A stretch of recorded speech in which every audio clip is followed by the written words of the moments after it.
And welcome in the Bobby Carpenter Show. Excited to be here with you on this wonderful, beautiful Tuesday. So it was like 65 degrees in Columbus yesterday. Shut up. Who doesn't love that? Oh yeah, coach, it was super warm. It's still like in the 40s, 50s now. It's pretty pleasant. Like I walk outside with a jacket on, not a coat, like a jacket, springtime, like fallish jacket, and a little Henley, feeling pretty good about life. So we got that going for us. Got a big show today. We've got our guy Bill Bender joining us on Tuesday, as always. Still trying to work through the schedule with AJ. He was flying down to New Orleans today, and so he's trying to like scope out the scene, if you will, as far as what's going on down there, when he could potentially come on, what it would look like, and all of that. So we're trying to work through some logistical challenges of that with AJ. I was like, even just pop on for like 10 minutes. I mean, the people want Aaron James Hawk. So you want to give the folks Aaron James Hawk. And so we're going to try to do that, and we'll figure out the shows for Thursday, Friday. He may have to come on Thursday. I don't know. We'll figure that out. But it's always going to be good, always going to be fun, and we'll make sure that we have a blast along with you guys. So I wanted to open up with this. Open it up. This came out, I don't know, maybe earlier last week, and I'm guessing it was their anniversary. And I didn't get a chance to play with Dan Campbell, but I got a chance to know him pretty well when he was living in Dallas and playing for the Lions. He had just left Dallas. He's a Texas guy. He played with my linebacker coach, Dat Winschlag, when they were at A&M together. And also he played with Aaron Glenn. I mean, they had a nice little defense, that 97, 98 squad. But Dan Campbell and his lovely wife, Holly. And anytime I can show a picture of old school Dan, I'm going to do this. And she's like, hey, looks like we made it, obviously probably their anniversary and everything. But this is the real picture right over here, Schlags, that you want to show everybody. Like my man Dan looking like the Big Lebowski, got a straight heater in his mouth. His wife, Holly, looking very saucy as well. But look at that long hair, just the sunglasses pushing it back. I mean, if the dude lifted weights, that would be the dude. Yeah. Look at him. I mean, like, I'm wondering where this picture is. I mean, is that down in Galveston? Oh, I guarantee you it's on some sort of spring break scene or like maybe a college pool party. But judging by the Spanish tiles and everything, it looks like they might be down like South Padre or something. You're a Texas guy. Where do people go for spring break out of Texas and like A&M? Man, I don't know. Times have changed. I mean, back in the day, that was back in the day. He's older than you. He is slightly older than me, but yeah, I remember South Padre Island was where you went. Where you went. That's where you went. Good times had by everybody. I remember one time my buddy Brian, his dad had like this beat up Suburban. All right. And it's kind of like one of those things, like they had a country song about it, about dudes driving to Daytona. And we got this thing running. And I kid you not, we get all the way down to South Padre. We're having a good time. Anthony Rodriguez is out in full effect. Como está bien de nada. And then poof, David Copperfield, the Suburban doesn't run anymore. So then they had to drive down and like tow us all the way back to Dallas. And it's like, that's the craziest thing. You're in the same state and it's 9 hours away from Dallas to South Padre Island. Like it's a haul. To drive from like Texarkana to El Paso is a day. I mean, that is when I say a day's drive, I mean like a full day's drive. That's probably 16 hours, Schlags, maybe 18. I don't know.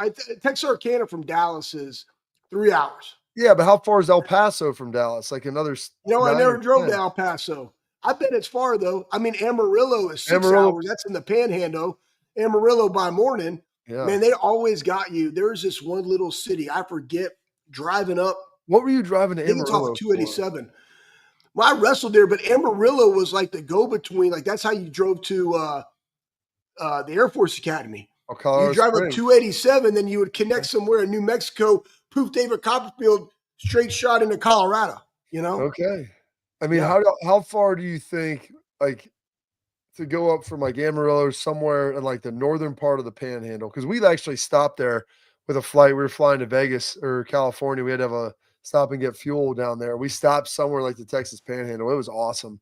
Nothing. It's like one of the best places for people to stop. The gas is cheap. They've got a good little barbecue spot. Got something to eat, and went on out when we were going for my buddy's birthday. But my dad's driven. He drove from LA to Houston, and he'd made that drive before. And he said that was like almost like a full 18 hours, I want to say. because like Texas, I mean, dude, from north to south, I'm guessing it's almost as long as it is east to west, and that's got to be at least like a 12 to 14 hour drive, maybe 16. So Yeah, Hall. I mean, I think Lubbock's 4 hours. So the real from Dallas, the real question would be how far is El Paso from Lubbock? That's the question. That's zinger. I'm gonna say probably another 4 to 6. So then you're looking at 10 hours. I remember I was with the Jets. It took me 21 hours to drive from New York to Dallas. I yeah, did it. my dad I was was listening to the he said it national was about championship 20. game. Yeah, he said it was about 20, 21 from Houston to Lancaster back then. So I mean, it's frothy, man. I mean, to make those long drives, and he's like he'd make them by himself or with their dog in the car, their old German Shepherd in the back. I guess there was one time he drove with me and my brother in the back of the truck. Like he just flipped the seat down in the back and put a cushion down there. Schlegs from Texarkana to El Paso is with my driving, it says 11 and a half. So it's probably more like 12 and a half, I'm guessing. And it looks like it's about as far north to south. So you're probably talking about 12 hours each way if you want to go north Yeah, to south or sounds east to good. west. That's neither here nor there. That's you going to South Padre or wherever you're going, filling up Steph's Milkers and hanging out. And Konnichiwa, baby. Yeah, man. Konnichiwa, 100%. The Japanese in South Padre. I love it. But the bigger news is this. This is where I want to start because we're going to have Bill Bender on and we'll talk about this. And we've talked a lot about the college schedule. When do you realize, Strikes, tomorrow is National Signing Day? So, like, when you and I Isn't that sign, crazy? that'd be tomorrow. Nobody signs then anymore unless, like, you're a super big time guy. And so that, and you've, like, waited out. And I guess you've had all the highest bidders, and you're basically like Rick James and Dave Chappelle, Schlegs. You're coming in there. Chappelle Like, Show. yeah, and you've got all your little stuff on and, your white outfit, F your couch, Charlie Murphy. So only a handful of guys are doing that. 95% of the guys are already signed. But CFP just finished up. Ohio State's like just getting back in their workouts. They're pushing their spring back. Traditionally, Schlegs, they'd always done that week before the spring break and then gotten into it after that. I don't think they're going to do that like that this year, just due to the fact that you want to get like a good winter's worth of workouts. And we'll get into all the scheduling with that later. But the bigger news, Pat, if you want to throw that up, is Matt Rule canceling the spring game. Now, he said it was because, the portal makes it detrimental to have it. Like you go out there, and this is big for Nebraska. And you know this, Schleich, because you're a dude from out that part of the country. Nebraska had the fourth highest attended spring game last year behind Ohio State, Bama, Penn State. Then you have Nebraska. And those other three schools were like expected to be national championship contenders. People in Nebraska love Nebraska football.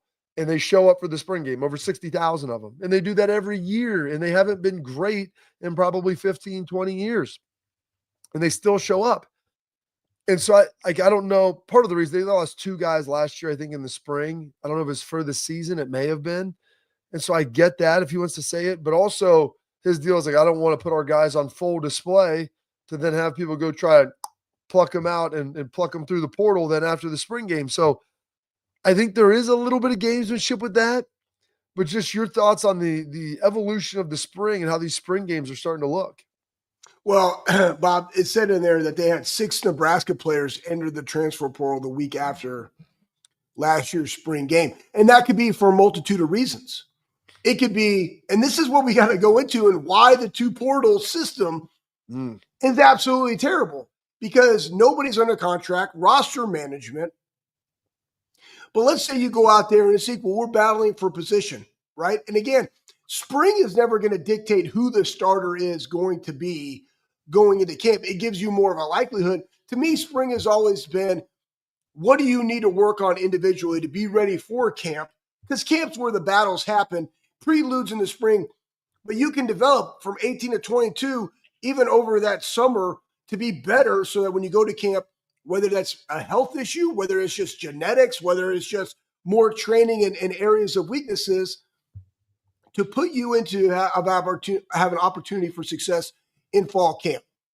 But with two portals, you can go in there, we're battling, here's our roster, and the guy just dominates in spring football. What does he get the opportunity to do? He just got done saying, hey, I want to stay at Nebraska. I want a $200,000 NIL deal. Yeah, He goes out, I like winter that. conditioning. Okay? puts on muscle, working all the things, getting better, goes to spring ball, does really, really good. Second portal window opens. I know that I'm the best. I want $400,000 now. Ooh. When do you ever get to mid-year renegotiate your contract? That's the problem, is what he's saying. Besides the tampering issue, right? Because, hey, man, I saw you on the spring game. You're looking really good. We just lost a lineman during spring ball. We need to get you. You're on the up and up. We'll give you that $400,000. That's what these coaches are dealing with. So to me, the problem is the roster management side of who's in my program, how are we developing them? And that's why I said, Bob, there needs to be one portal. And the AFC coaches came out and said that they wanted one after like the bowl games. I think that's wrong because they all are caught up on we need to have spring football. And I'm like, no, you need to have a spring portal, and then you need to have a 5-week OTA minicamp NFL-esque thing with a break and then go to camp. That's how it needs to happen. And so until you get that, you're going to see these type of things going on. I have no problem with Rule doing it. I think that there are no positions. There is no order. It's just I'm placing a 1 with a 3. I don't care. I'm working on the scheme and the fundamentals of the game, and that's going to be the premise of our spring football training, not on who's a 1, who's a 2, who's a 3. The coach already knows.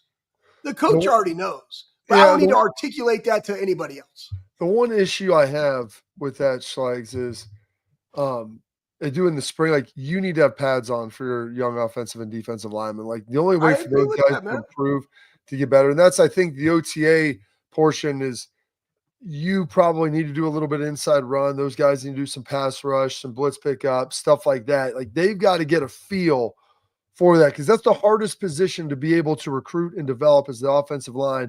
And those defensive linemen, the young guys, they've got to get rolling as well. And so that is the one thing where I think, as they talk about taking the pads off and being,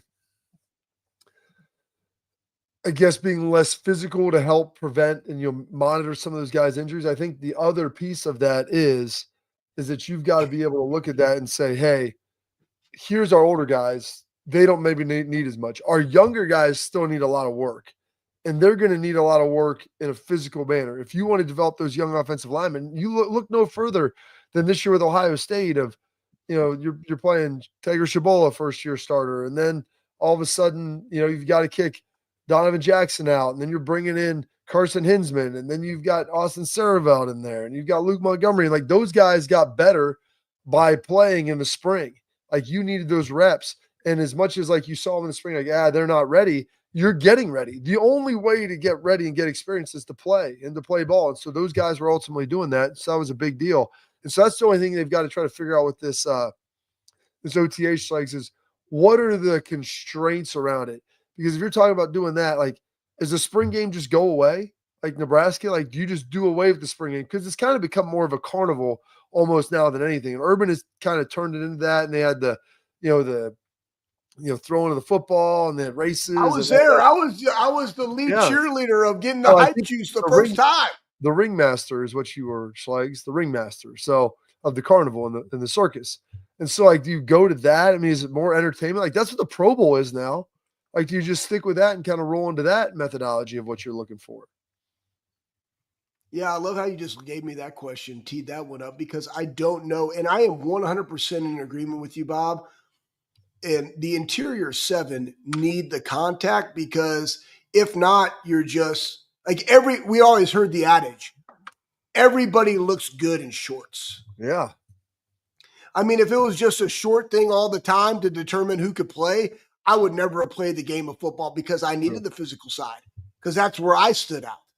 So I totally get what you're saying in the development of young offensive defensive linemen need the physicality, because there's no way of replicating that. There is not. I'm just letting everybody else know. Oh, well, what about the non-contact drills that's more like wrestling and you see people do and getting physically prepared to be able to handle that?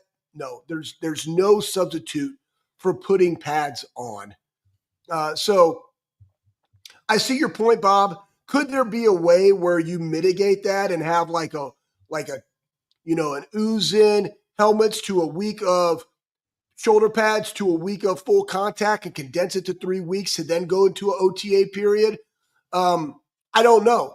But what I do know is something has to change. And to me, the number one change needs to be the 1-year contracts. That's what it needs to be. Okay. Well, we'll get into that. We'll talk about that. The calendar, spring ball. Ask Bill Bender what he thinks Michigan's going to do. They're going to fight back, what their punishment is, what it should be. It's still lingering out there. Why is it still lingering, Bob? Let's ask him that question because this is absurd. You already got all the data. The NCAA never works well. The Michigan's got to be able to fight back. And so we'll see what their response is to all that. But I want to tell you before we get to Bill about our friends over at Export. Protect what matters most with Export mouth guards. Trusted by professional athletes, designed by NHL team dentists. Export mouth guards are scientifically tested to absorb those high-impact hits, protecting both your teeth and your brain. Export mouth guards have 3 layers of advanced protection, including patented use of carbon fiber. They 3D print that bad boy to your own unique and custom smile. That means more protection, better performance, max comfort, and clear communication. So you can focus on your game, not on your gear. Go to export.com/Bobby to save 15% or more. Export, protect what matters most. Bill Bender coming up next.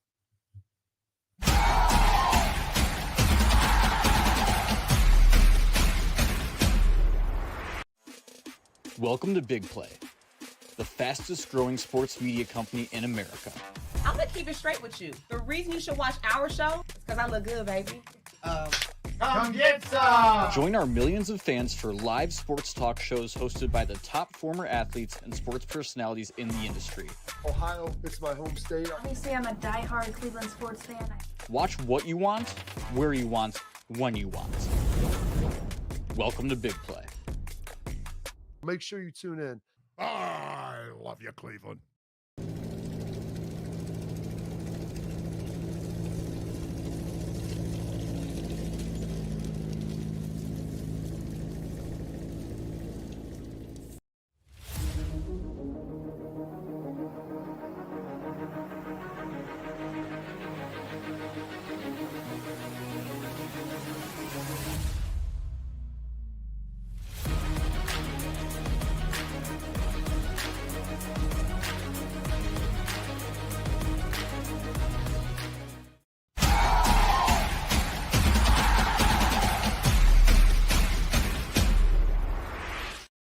We are now here with our friend Bill Bender of The Sporting News, doing a great job over there. Give him a follow on X at Bill Bender 92. Read all his great stuff he's putting together in The Sporting News. Dick Bender, I do get like that right there. I mean, that was an epic appearance last week, Bill. We covered a lot of ground, and that was unbelievable. Getting back into the histories, your nuptials, the Tonight Show, all the stories the folks come to love and enjoy. With that, a story that we've loved to enjoy a long time here when we talk about college football is spring games. Mount Rule announcing the cancellation of their spring game. And Bill, I think that's significant because this isn't Purdue canceling it. It's not Northwestern. It's not Vanderbilt.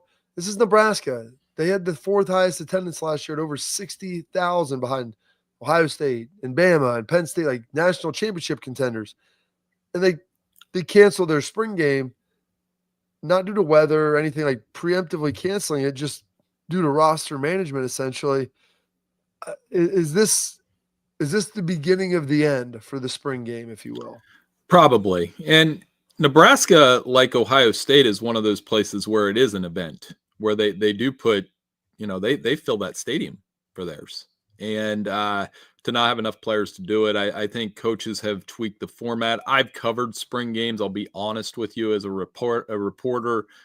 I think the last one that I went to where I was like, I'm really getting something out of this was when Dwayne Haskins and Joe Burrow were fighting for the starting job at Ohio State. I'll tell you a story. I went to a UCLA spring game once when Chip Kelly was coach, first year. Sporting News flies me out to LA, and they played a half.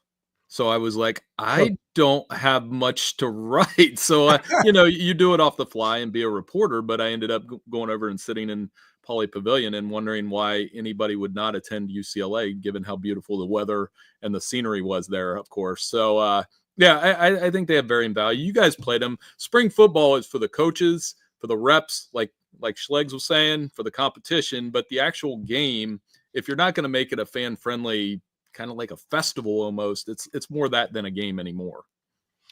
Yeah, because it goes into it was like $5 a ticket, right? It's an opportunity of everybody bringing their kid to the stadium. You're signing autographs afterward. Let's think about this too. It just popped in my head.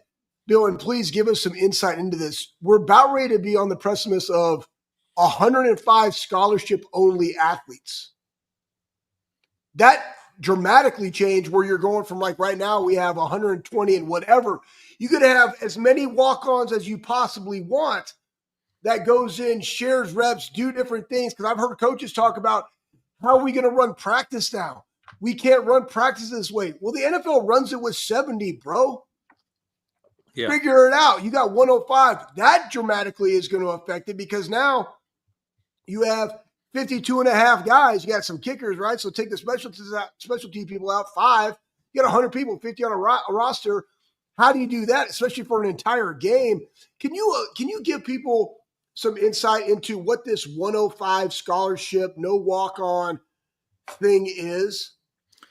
Well, I don't like it because I lived with, as you guys know, I brought it up on the show. I played, or I didn't play. I lived in college with 2 guys that were walk-ons, and you saw the value of what they added to the football team. They're still 2 of my best friends to this day, and how important walk-ons are to a program. And it's not just about, the whole Rudy thing. Everybody goes straight to that. No, walk-ons are for depth, for having good locker room guys. You find one, and then inevitably there's a couple success stories that pop up, and those guys end up in the NFL. I think they're the lifeblood in a lot of ways of the college football program. And in this day and age where you have guys moving, like Schleggs, your idea of a 1-year contract is, I'm so in line with that idea, because if that's how we're going to play this game, you lock some guys in that way. And because I think the biggest challenge anymore for college football programs isn't the X's and O's or the film or the training or the arms race. It's roster management.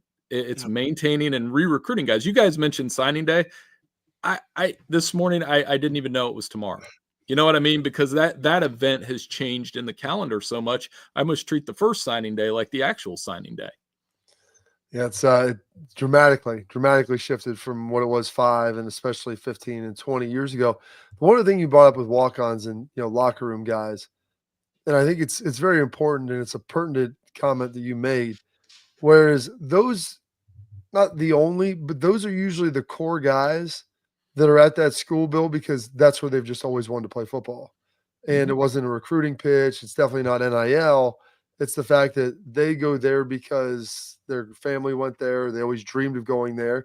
In some cases, they may have had opportunities and money to go play somewhere else, but that's the school that they've always dreamed of playing at. And so you have some of that collegiality that is maybe being stripped away. Like, that is one of the last bastions of that, I think, in the game.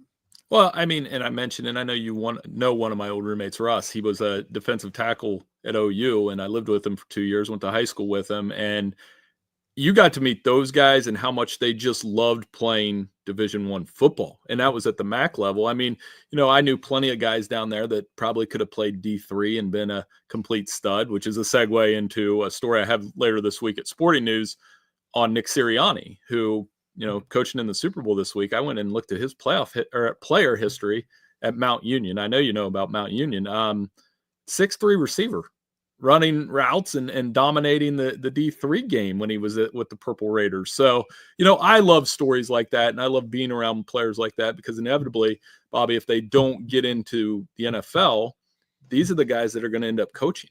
And these are the guys that are going to end up, covering the game. And they do such a nice job with it. I coached with a guy here in Pickerington. We coached girls basketball. He played at Mount Union. So you know who the success stories are, and it's easy to coach with guys like that.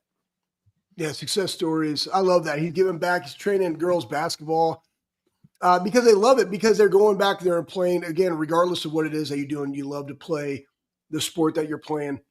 Let's flip the script. Let's talk Ohio State coaches.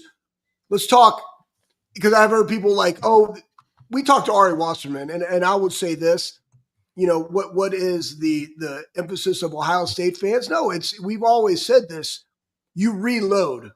Okay, it's like that's what we do. We just reload, and we reload with coaches.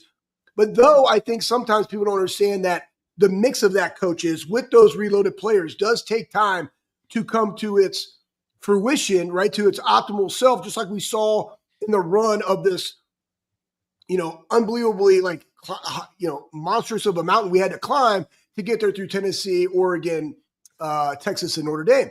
So it took time for all of that to gel. Now we have dudes leaving. You got Fry leaving. You got Chip leaving. You got Knowles that left.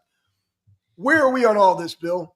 What are you seeing? Why is Ryan taking his sweet time, which I think he should? Like, what's your feeling out there in the sporting news space of the world? Well, the Knowles exit and the Chip Kelly exit are completely different, in my opinion. Knowles has been well documented. We talked about that last week. There was a little bit of disconnect within the staff, and that happens.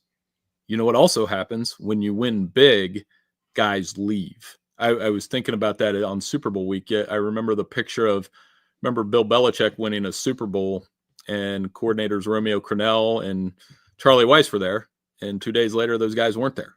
And I think they knew that was it. And for Chip Kelly, I just think this is about the NFL. And he's like the NFL. He accomplished what he wanted to accomplish this year at Ohio State. And I will say this. I was thinking about this morning, knowing I was going to come on here and how to word this. But I think Ohio State and Alabama with Saban, I was thinking about how many actual offensive coordinators does the average college football fan know? And they know who's the coordinator at Ohio State, and they know the coordinator at Alabama, and I can tell you exactly why, is because when either Ohio State or Alabama loses, they have to find the first person they can blame for that, or if they're not getting a first down in the first half.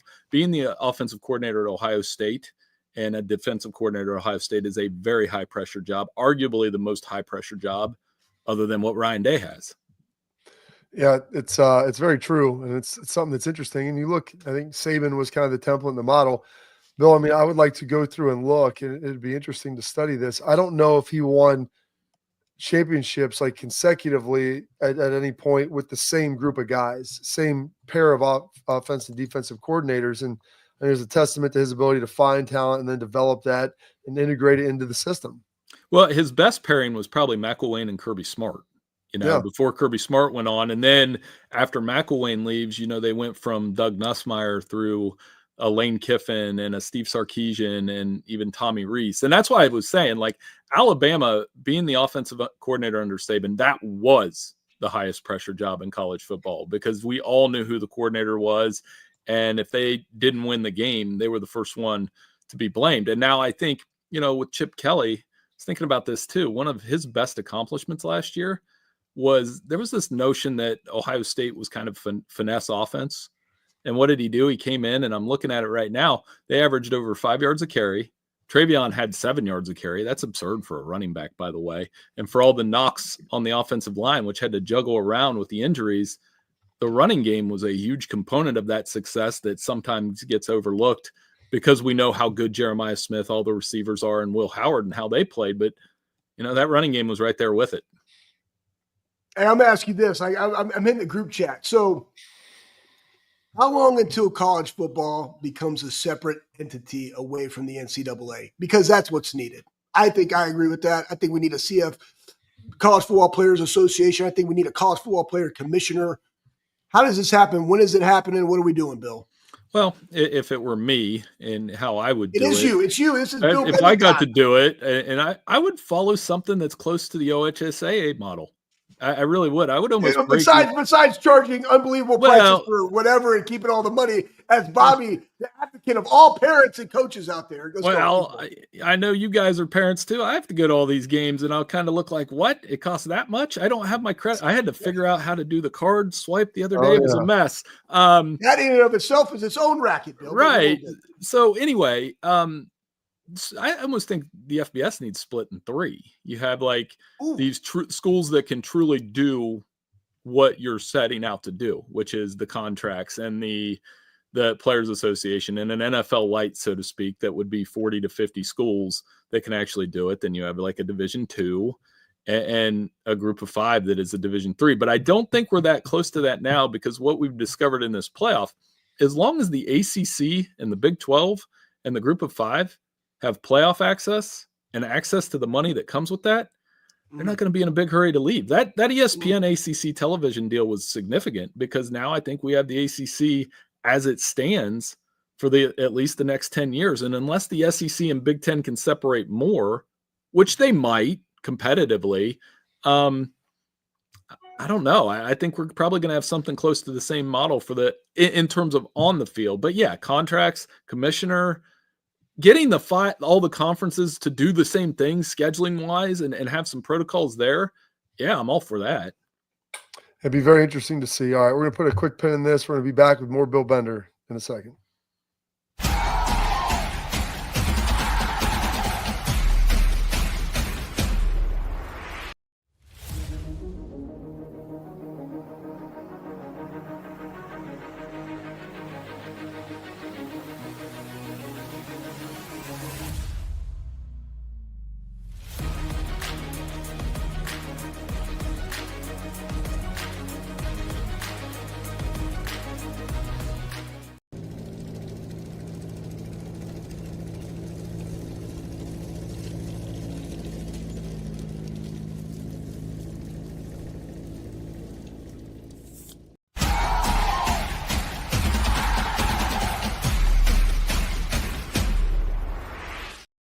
Welcome back into the show. We appreciate your interaction in the chat. Please leave the comments, like, subscribe. We appreciate all of it moving forward. Bill, offensive coordinator wise, Ryan went out and got Chip Kelly, and before that even got Bill O'Brien. You saw him get Jim Knowles, and he went and got like the best and the brightest. How do they balance that with? You've heard Ryan talk about continuity now, and that's been a little bit more the Dabo Swinney, where they promoted from within at times. But are there any coordinators out there? Because I think that there's a portion and a good chance that Brian Hartline becomes the offensive coordinator. But even in doing that, you're going to have to bring an experienced O-line coach and maybe someone who's a co-coordinator for the run game element of it. I mean, is there anybody out there that you see that would fit that mold if you want to go get the best and someone that can come in there and be a big asset? Well, I think if you don't go Brian Hartline, which he deserves that shot, in my opinion. I mean, the way that he's recruited, been the passing game coordinator, high state guy, continuity, all of those things you just mentioned, he probably definitely deserves a shot at that. I've seen Neil Brown kind of being circulated, the former West Virginia coach that had that up-tempo offensive look. And then I think you can look NFL, like an NFL type guy. And, at least on the offensive side, maybe you go more with the college guy, but I was thinking that on the defensive coordinator side, you're thinking, if I was Ohio State's defensive coordinator, I would basically run an NFL defense with the 5-star talent I have, and keep it simple. I mean, you guys know more about the scheme part about that than me. There's no question. But 4-3, 3-4, either one, and let your studs do their thing. And I think if you do that, you could probably find a guy with an NFL background that can do it. An example, and albeit from a rival school, I think once Wink Martindale caught on at Michigan, maybe like toward the end of the season, he had those guys playing very well. And it did take a while because they had gone from the previous coordinator Minter, and, Wink was coming from the NFL, but there's no question the last month of the season, their defense was playing top notch. And I think you could do the same thing at Ohio State all the time, basically. Yeah, I think you got to go Hartline. The question that Bob said, so where are you going with offensive line? Because the one thing about the pro, right, you've heard Joe Cullen. I coached with Joe. He was a coordinator in Jacksonville. You got OG, who's been a coordinator in the NFL. He's done a great job with G. G's like, that could be a thing where you're a co-coordinator. The biggest thing, I don't even know how to ask this question, but I'm going to ask it anyways, and I'm just going to just ramble because that's what I do. What do you think in these hires, Bill? I think that this year in particular, I saw Ryan being able to be a CEO and not inundated in the weeds of working in the business. And he was able to work on the business. In my own opinion, that's why he was able to make this run. When you had the trials and tribulations, he could step in because he could see everything because he wasn't in the weeds of the day-to-day on the offense. How vital then is it in this next hire that you get somebody that you could unequivocally trust? So that means maybe they have a previous relationship or whatever. And how critical is it that potentially some of the people that you could bring in also are potentially former Buckeyes, maybe AKA on the offensive line side? Because as we've seen in recruiting, those have been our best recruiters.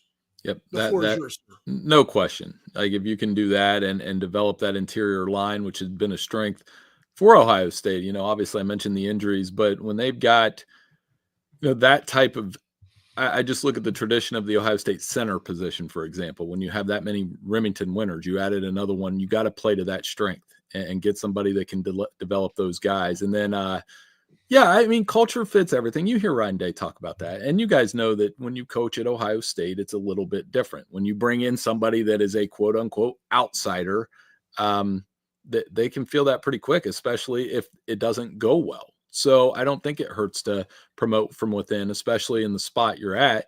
But it's also okay for Ryan Day to take his time with these hires, because remember, I always forget this part about last year. Bill O'Brien could have been the offensive coordinator before that Boston College job popped up. And they had enough flexibility, one, to do that and let Bill O'Brien take that opportunity. And number two, because it's Ohio State, that's a job where people seek the job. You're going to go get your guys, but there are guys that want to come to you, and it's a lot easier to hire when you're in that spot. All right, Bill, we've taken a ton of your time up. I want to leave you with this one from me. I was looking through the Michigan deal and everything that's going on. I mean, do they even respond to the NCAA? Do they how do you see this going down? What does the timeline look like on it? It's such a weird time now with the NCAA and how things are adjudicated. But is there even a worry that they have to deal with anything? I think they're going to deal with something. It's just a question of what. And I'm actually scanning the Kansas men's basketball case. I had to refresh on that. That one took 6 years, and they vacated a Final Four. There was an FBI investigation, and Bill Self still has a job, and they got level 2 violations. So any thought that this could happen overnight without a fight once the litigation starts, I've always thought the most makes sense penalty to me is you fine them in this environment. And the most egregious violation, I know we've talked about this over the last couple of years, to me, the most egregious violation that they committed is Connor Stallions being on the Central Michigan sideline when they're playing Michigan State. I think that is what I would punish the most, believe it or not. And there's a lot on there, but that is egregious to have that happen where you can see him on the sideline. So, whatever those punishments may be, I think it will be financial. You hit them in the wallet, especially in this game where you need the money to compete now more than anything else. That's more than scholarships, because if you take the scholarships, they just get the transfers. And as for vacating victories and those kind of things, I've always kind of had a consistent opinion on that, is you can do that and you can throw an asterisk next to it, but we still watched it. I watched Louisville win a men's basketball championship in 2013, the Final Fours with the Fab Five. Ohio State did they have a Final Four that got vacated? I still watch. I always feel like I still watch the games. So those don't really resonate me so much as they become fodder between the fan bases. Absolutely. And it's good. When you talk about the vacating of wins, it's still there just because there's no banner. We all watched it. We watched it all happen. I won our 11 back then. That's just ridiculous. I watched those games. Why did they take those? Yeah, and I feel that I'm pretty consistent about that. Now, we'll see if they're level 2 or level 1. Whenever you see the level 1, and Bobby, we talked about this yesterday. It is a case where if the NCAA does nothing, then why would you have any reason to obey any rule ever if you're a major football program? If they do nothing, Bill, they'll be either rampant just of this going on, where you'll have guys on other coaches' sidelines and staffs, or either that, or coaches and schools will get together and say, we've got to do something about this, because there's got to be some level of enforcement. This isn't the poaching of players, and this isn't that. I mean, you're talking about actual in-game malfeasance that is going on. So I can't imagine that it's just going to be a fine line of how you choose to adjudicate it and what the penalties look like. Bill, we appreciate your time today, sir. You're too kind to do this for us every Tuesday, and looking forward to it again. Yeah, no problem. Thanks for having me on, guys. Have a great week. Enjoy the Super Bowl. This is Bill Bender of Sporting News. Go check him out. Does a great job over there with the Sporting News as well. Follow him on X at BillBender92. Coming up next, we've got some information for you, Schleg, some different things that are going on. Travion Henderson may be climbing some draft boards, and some pretty big news about how good Caleb Downs is, in case you were wondering. Coming up next in the Bobby Cook.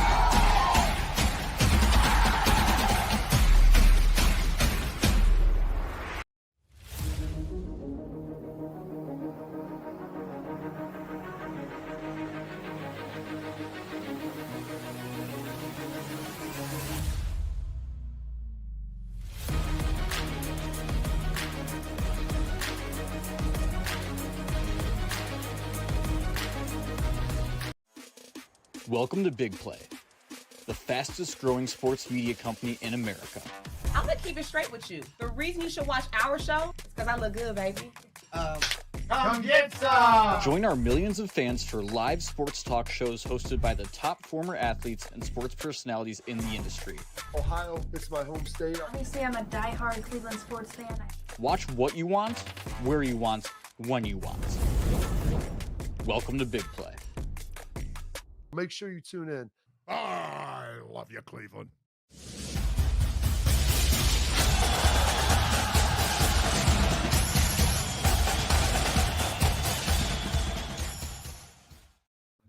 All right, here, welcome into headlines and just like some big news coming out of the NFL draft. Trey Henderson coming in, I think was probably our second or third round draft pick this season.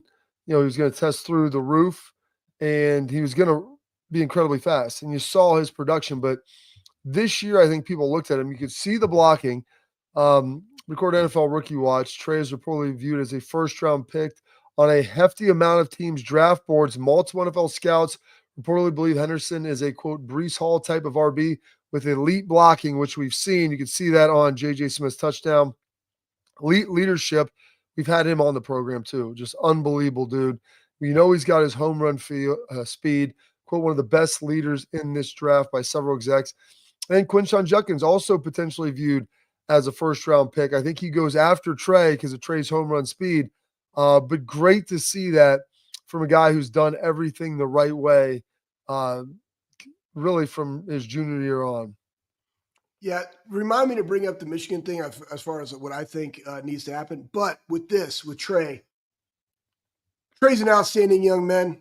I walked in there, smile on his face, his leadership capabilities, the humbling of himself to say, yeah, I just want to go win, bring whoever. They're going to make me better. I'm going to make them better.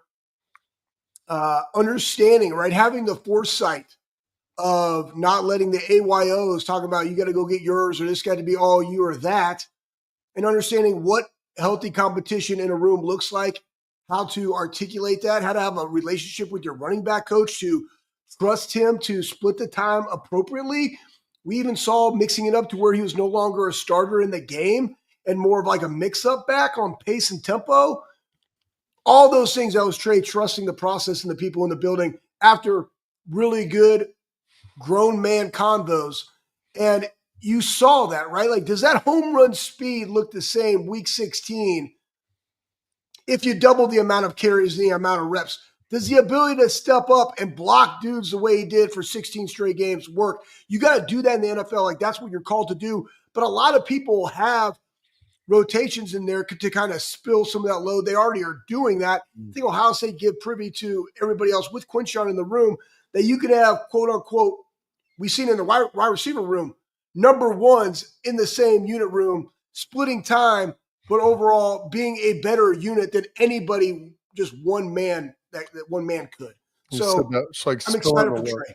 Would you say spilling the load there too? I like that. It's a good. Did I do that? Did I spill the load? Hey, and also back on Michigan, we talked about this in the vacating. Save it for your final thoughts because I want to get to. Yeah, Gilman, I can't remember that far. Okay, I will. I'll ask you about it. I'll write it down. I want to throw up here about Caleb Downs. In case you didn't know he was good. I like to put metrics to things sometimes, folks, and get a chance to see this. Caleb Downs, if you can toss that up there, Pat. This year played 509 pass snaps, gave up 0 touchdowns.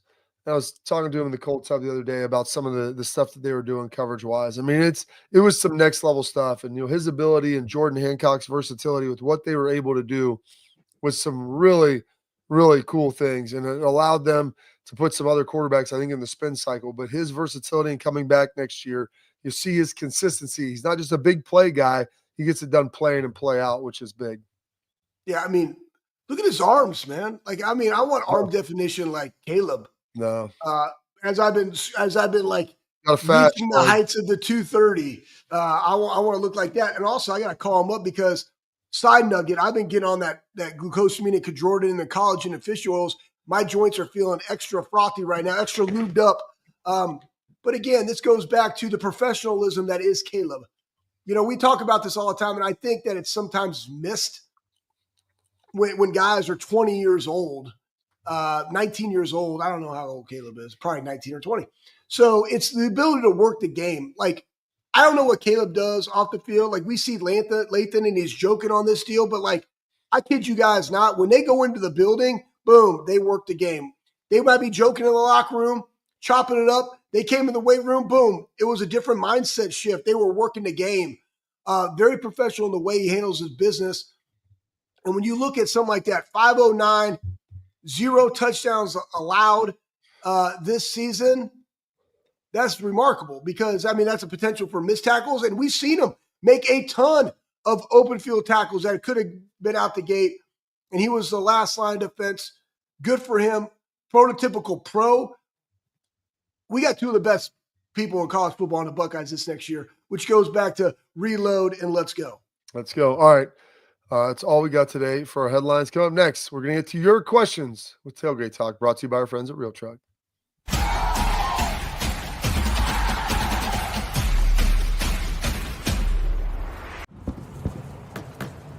Get the most out of work, life, and all your outdoor adventures with top-selling upgrades for your truck.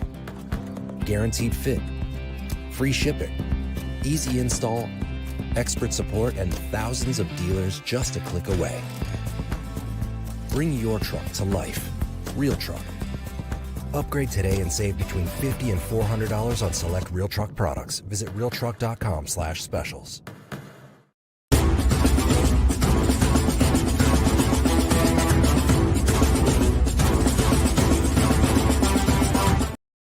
All right, welcome back in the Bobby Carpenter Show, and now we're to our favorite segment each and every day called Tailgate Talk, brought to you by our friends at Real Truck. Go to realtruck.com. Bring your truck, Jeep, Bronco to life with all the accessories that you're looking for, folks. You know, from steering wheel covers to seat covers to truck bed covers to bumpers to winches. They've got it all, coolers, everything for your truck, Jeep, Bronco. They can bring it to life. Go check them out at realtruck.com. The best part, you spend $100, you're going to be able to get free shipping, and they'll take care of that for you. And do what Schlegs and I did. Don't mess around and don't go anywhere else because they got the best stuff you're going to find. So go check them out at realtruck.com. All right, Schlegs. Let's go. First question here coming from J. Justin B. What role can we anticipate for CJ Hicks next season? Ooh, that's on you. You start there, Bob. Go. So CJ, obviously very talented kid coming out of Kettering Alter, very gifted athlete. Off the ball has made some plays, but I thought and this is what happened. There's guys that are better on the ball than off the ball and vice versa. Some guys just struggle with processing off the ball, to make it reactionary. But if you have them going forward, they're always making the right decision. I think CJ is one of those guys where he's best when he's going forward and attacking. And they didn't get a chance to utilize it a lot because you had JT and Jack this year. I think he's going to probably have more of an edge role. He's talked about that, in some interviews. I think he's pretty excited about that fact. He's got the body frame to be able to do it. He has the quick twitch. He's very sudden. He looks good in pass rush. He's just going to have to work on a little bit of holding edge, holding point. And there's going to be a learning curve to understanding, obviously, what you're required on every play. But I think they'll do a little more 3 down this year because you have a guy like CJ who can give you that edge. Well, this also goes into why you're looking at a coordinator to be able to do that. We talked about it, and Bill said 4-3, 3-4. We ran a 4-2-5, but we ran a 3 safety look. It's all about how do you utilize your personnel, the athletes, to make them maximize, right? To put them in position of success. And that's exactly what you articulated with CJ. Is he necessarily a prototypical Mike or Will? I would say probably not. To me, he's like a green light guy. And you see this all the time. There's guys that are just green light. This is what you do. And you just go. Green light that son of a buck, right? Let him loose. Let him make plays. You saw when CJ got in there and was blitzing, he was phenomenal. So again, it's about having the coordinator that understands the assets that you have, the abilities of your athletes, and for them to be able to go and put them in the right positions to have success. Next. Absolutely. All right, Schlegs. Gosh, we're talking about doing a live show. That'd be a lot. We could do that, though, sometime. Roosters, Round Town, you and me. Boom, Buckeyes. We could do that. Look at that. How about this? They one of the questions was, outside doing the live show, which we could probably do in Roosters Round Time. Let's talk to Nicole about that. It'd be a lot of fun. You go out there, you just have to let me drink some beers, and we could stay at your house afterwards. Instead of doing top three, just give me the one thing that you're most excited to see. This is from Daito. Yeah. The top three things you're most excited next season. Just give me one thing, Shikes, we're tight against time, that you're most excited to see in spring ball. Oh, spring ball. I'm looking to see some of those young offensive linemen along with the transfers that we got in, because those transfers we got in are big dudes, man. Big angry dudes. I like their mentality when they first came in. And how that goes up against like an Ian Moore and the Armstrong twins and Carson being in there having played more, and Austin and Tegra, and yeah, you lost your tackles. So like, what's that next? Who's that next? Those next two guys that could be on the outside. I'm kind of interested in that. Though I'm a defensive guy, I'm interested in that the most. I like that. What are you? You know, the Luke Montgomery. Everybody's gonna look to the Luke. Yeah, you I am not your father. He played really well. He did. Sorry. Yeah, it's okay, Spikes. It's all right. Get him where you fit in. I'm going to be looking. You're replacing two safeties in Jordan Hancock and Lathan Ransom. They were really good, and Jordan had elite corner cover skills. And so you're looking at McLean. You're looking at Styles. You're looking at Hartford. Like, how are those guys going to be able to fit in there? And Caleb's ability to kind of help train them up with Guerreri, with OG, and trying to figure those things out. So that's what I'll be looking forward to. And as we get spring ball and winter started, we'll kind of dive in some more to that as well. But some great questions. We got other great ones in there. We don't have time for them. So listen, we'll fire at them again tomorrow. We got Schleg's parting thoughts next on what he thinks this Michigan punishment should be coming up next.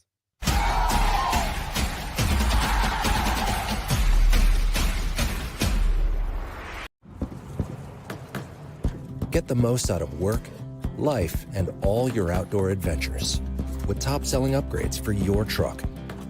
Guaranteed fit, free shipping, easy install, expert support, and thousands of dealers just a click away. Bring your truck to life. Real Truck. Upgrade today and save between $50 and $400 on select Real Truck products. Visit realtruck.com/specials.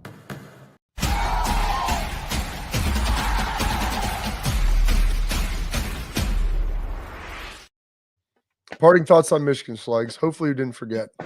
All right. So I don't even know the order, but yeah, I kind of forgot, but that's okay. So first, I don't like punishing athletes. I think that they should give us back our 11, because there's a lot of guys that had nothing to do with that got things vacated. Stupid. So I'm not really there about the vacation of wins, but I think when you go back and let's say this is a 3-year deal, I think that you cut scholarships from 105 to 95. And that's a huge deal, guys, because that directly impacts the way that you practice.